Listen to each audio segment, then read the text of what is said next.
to do this well, you have to live and breathe it. And that's, I think, is what some of the bigger organizations are sort of grappling with just now.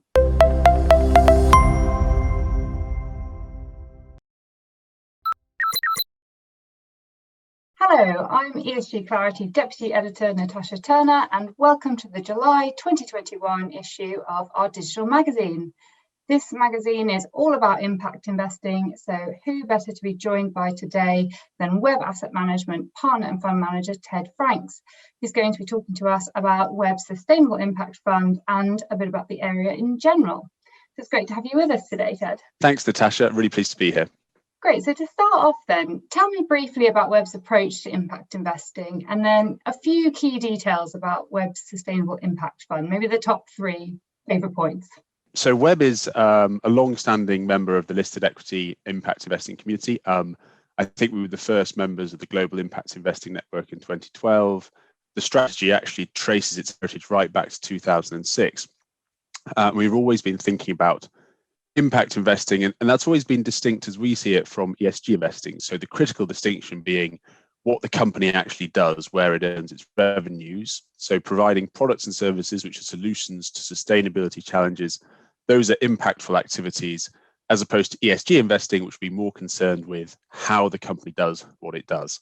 And it's quite interesting, as the world has moved very strongly towards ESG, people are moving through that and starting to see impact as the sort of further frontier of it. And we quite often have these situations where people will say, what do you think of this stock, great ESG champion? And we can say, well, it does do wonderful things from a sustainability point of view in its supply chain, but actually we wouldn't invest because we want to have the really impactful names. And so that obviously leads us to kind of areas like cleaner energy and water management and some of the very visible kind of environmental high impact areas, particularly as the world reaches out for net zero carbon. But also we've always had social themes as well. And that is one of the slight differentiators about the strategy. We've also invested in health, safety, well-being and education. And we're really looking for companies with a positive social impact as well, again, in what they actually do. So that's really kind of the key for us. And on top of that, because we are Wheb, it's a single strategy boutique. This is all we do. And actually not just the fund and the strategy, but the whole way the business is set up. It's a B corporation, the way that we want to be as an organization, as an employer, and as a market participant is all really built around trying to maximize the impact as much as possible. You mentioned the sort of next frontier there, or perhaps a growing interest in this area in impact investing. Does that bring with it the concern of impact washing, or how much of a concern is that? It's a good point you raise, and certainly I would say that it's a concern that we have to be very aware of as an industry. I would say that I'm hopeful that things are getting better, both from the point of view of greenwashing and from impact washing. That's partly because the sector is maturing and it's got more mature buyers of strategies, more mature investors, and they know what they're looking at and they really want the authenticity. So it is actually kind of harder to get away with impact washing. And on top of that, of course, there's a range of regulations being introduced.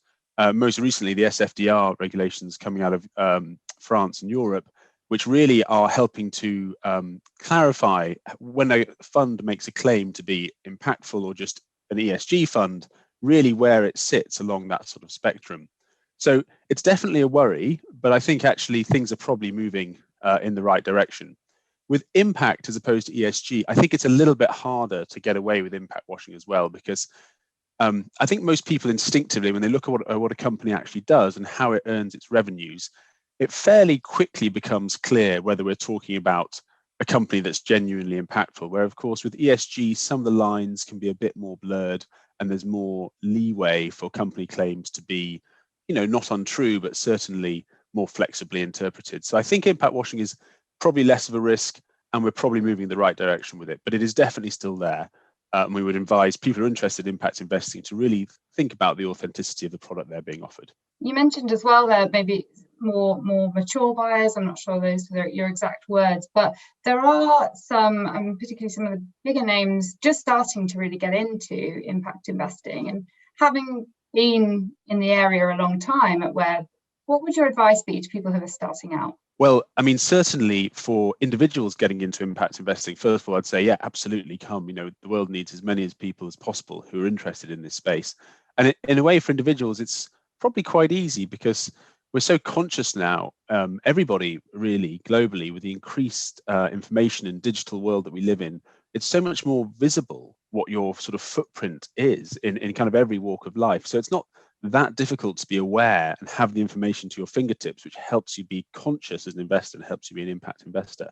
So I think as individuals, I think it's just, follow the instincts of what you want to achieve and then help translate that into the way that you do your work. And it doesn't really matter whether you're in a job where it's possible to be very impactful, right at the sort of cutting edge, or whether you're just contributing to a broader team that has impact. Just go ahead and do it.